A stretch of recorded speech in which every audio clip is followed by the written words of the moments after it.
پنڈوا کے محکمہ سیاحت اور ثقافت کی جانب سے یوم قائد پر یتیم بچوں کو سیر و تفریح کا موقع فراہم کیا گیا۔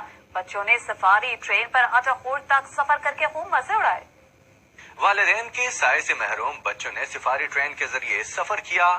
بچوں نے اٹک میں محکمہ سیاحت کی جانب سے لگائے گئے میلے میں بھی شرکت کی۔ اور یہ ایکٹیویٹی کرنے کا ہمارا مین مقصد یہی تھا کہ ان بچوں کو بھی ہم ایک ایسا انوائرمنٹ پرووائڈ کریں جس طرح باقی بچے اپنے والدین کے ساتھ باہر جاتے ہیں، پکنک مناتے ہیں، تو ان بچوں کو بھی ایسے موقع ملنے چاہیے کہ باہر آئیں، مطلب انجوائے کریں۔